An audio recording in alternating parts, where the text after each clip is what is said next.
हरे कृष्णा, राधे राधे। और आज मैं फिर आपके लिए ठाकुर जी की एक भक्तिपूर्ण कहानी लेकर आई हूँ। तो एक फैमिली थी, हस्बैंड वाइफ और बच्चे, और उनकी एक पड़ोसन थी जो कि बंगाली थी। और वो भी बहुत पूजा पाठ किया करती थी। और जो दूसरी फैमिली थी वो बाल गोपाल की सेवा किया करती थी। तो जैसे जब भी उनके यहाँ, और जो उनका नाम पिंकी था, और जो बंगाली फैमिली थी उनका नाम जैसे रितु था।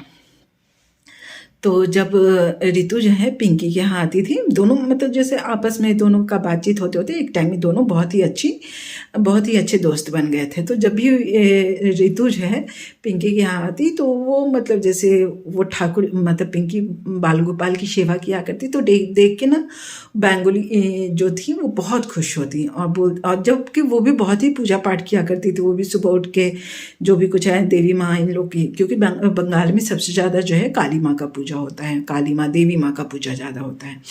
तो वही सुबह उठ के अपना पूजा पाठ ये सब में वो भी लगे, पर वो बाल गोपाल की सेवा नहीं की, बाल गोपाल की सेवा नहीं ले रखी थी। तो वो बहुत खुश होती वो, और वो जैसे बोलती कि पिंकी तुम कितने अच्छे से बाल गोपाल की सेवा करती हो। पर जो बंगाली फैमिली बंगाल में एज ए नॉनवेज एक आम प्रचलन है, लगभग हर कोई ही खाते हैं, और इन सब चीज़ों को वो थोड़ा बुरा नहीं मानते हैं। तो जैसे नॉर्मली वैष्णव में नॉनवेज इवन लहसुन प्याज भी नहीं चलता, पर जैसे बंगाल में ऐसा नहीं है, क्योंकि बंगाल में जो है ना काली माँ को काली माँ कहा जाता है काली और कृष्ण एक ही हैं। तो अपना अपना मानने का ये है। तो वो लोग ठाकुर जी की भी सेवा करते हैं, तो काली माँ जैसे काली माँ का भी पूजा करते हैं, तो क्योंकि वो काली और कृष्ण दोनों को ही सेम मानते हैं। तो एक बार हुआ कि जैसे अचानक जो है पिंकी के यहाँ जो उनके यहाँ कॉल आया और कि उनकी माँ का जो है एक्सीडेंट हो गया है। तो बहुत ज़्यादा वो परेशान हो गई। उनको लगा कि अब क्या करें, क्योंकि जाहिर है माँ का एक्सीडेंट हुआ तो जस्ट जाना ही है।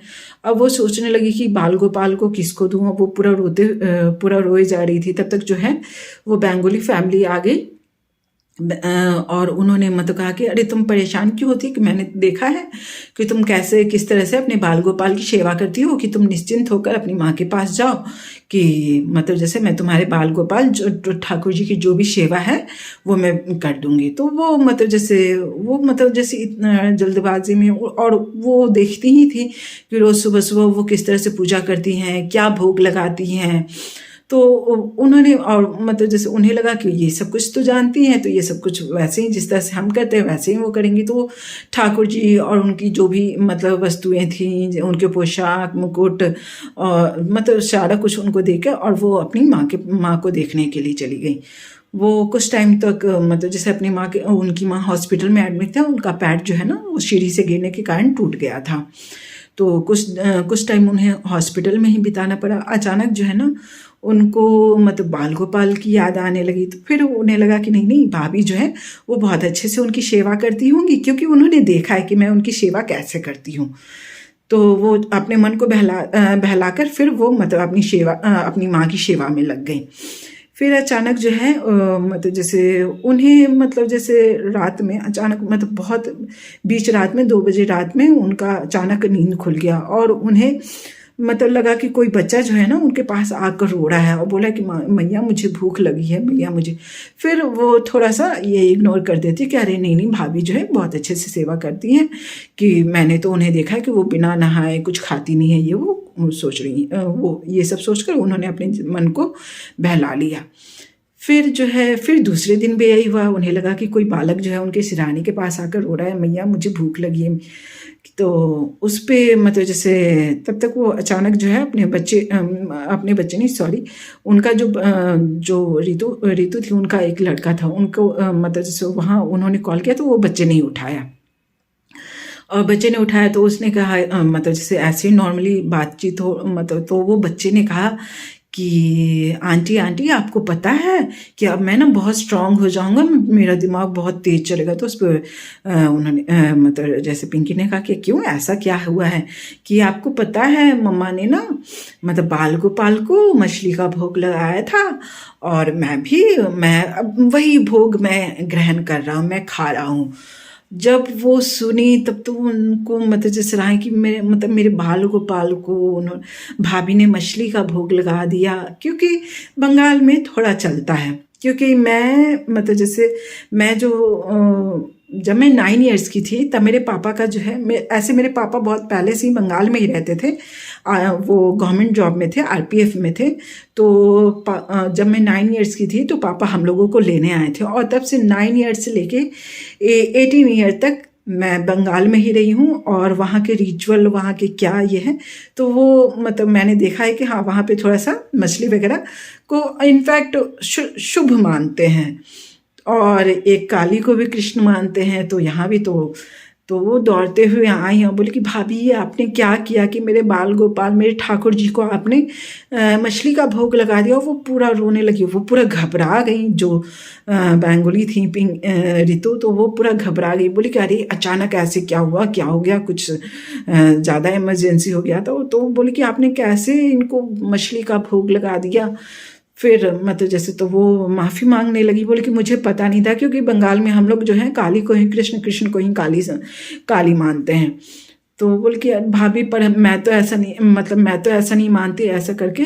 तो वो उन्होंने भी मतलब जैसे जो रितु थी वो भी बहुत माफ़ी मांगने लगी, बोले कि मुझे पता नहीं था, मैंने अज्ञानता बस ऐसा किया कि मैंने जानबूझकर, और ये ठाकुर जी को बहुत भली भांति पता ही होगा कि मैंने जो, और वो मतलब फिर इस तरह से वो अपने ठाकुर जी को ले आई। और वो थोड़ा सा उनको अफसोस, मतलब जो बेंगोली थी उनको बहुत अफसोस होने लगा कि काश मैं इनसे पूछ लेती पिंकी से कि उन्हें भी बुरा लग गया, और काश मैं इनकी सेवा जो है कैसे की जाती है वो सब मैं पूछ लेती तो ज़्यादा अच्छा होता।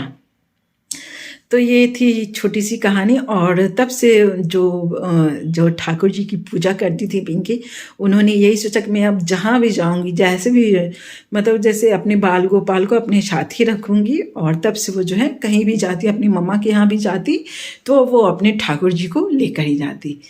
तो ये थी आज की कहानी। तो आप बताना कि आज की कहानी आपको कैसी लगी, and please like share and subscribe my channel. और ये देखिए मैंने यहाँ पे अपने बाल गोपाल को मिठाई का भोग लगाया है। और ये देखिए ये है मेरे मधुसूदन, इन्होंने आज स्कर्ट पहना है और ऊपर में उन्होंने उलन का कुर्ता डाला है। और ये देखिए, और यहाँ पर देखिए मैंने इन लोगों के बहुत सारे उलन ड्रेस जो है मैं इनके सुखा रही हूँ, क्योंकि इनके उलन ड्रेस जो है ना ठंड की वजह से सूख ही नहीं रहे हैं। और ये सारी तैयारियाँ जो है, ये देखिए कुछ कपड़े यहाँ हैं उनके, कुछ कपड़े डब्बे पे मैं सुखा रही हूँ, क्योंकि ना बाहर में जब आप डालते हो ना तो ओश के कारण ना, ये देखिए कुछ कपड़े यहाँ हैं उनके। ये सारा मैं अपने हाथों से ही बनाई हूँ। और ये देखिए मैं आपको दिखाती हूँ, ये देखिए ये सारा, ये जो भी मतलब पोशाक है, ये देखिए ये है मेरे मधुसूदन का। और ये काफ़ी बड़ा है, इनफैक्ट ये इतना बड़ा है ना कि मतलब एक बॉर्न बेबी होता है ना, वो उसको हो जाएगा आराम से। और ये देखिए ये है मेरे श्याम सुंदर का, ये देखिएगा ये सबसे छोटू ड्रेस है, ये देखिए कितने छोटे से हैं। और ये सारी जितनी भी तैयारियां हैं, और ये देखिए ये इनका कैप है, ये मधुसूदन का ही कैप है, ये काफ़ी बिग कैप है। तो और ये मतलब ये लगभग कितना 4 डेज से सूख रहा है, पर ये अभी तक नहीं सूखा है। और ये देखिए ये है मेरे माधव का ड्रेस है। और ये देखिए एक और, ये मधुसूदन का ही है। मैं सबसे ज़्यादा मधुसूदन का ही बनाती हूँ, क्योंकि मधुसूदन के ड्रेस जो है ना, मैं आपको बहुत बार बता चुकी हूँ कि मुझे मार्केट में नहीं मिलते। तो ये देखिए, और ये भी ड्रेस अभी तक नहीं सूखा। ये सारे ड्रेस जो हैं 4 डेज से सूख रहे हैं। 2 दिन तो ये बाहर सूखे, लेकिन 2 दिन से मैं घर में सुखा रही हूँ भगवान के ही कमरे में, पर ये अभी तक नहीं सूखे हैं। तो आप बताना कि आपको मेरी कहानी आज की कैसी लगी, and please like share and subscribe my channel. Hare Krishna, Radhe.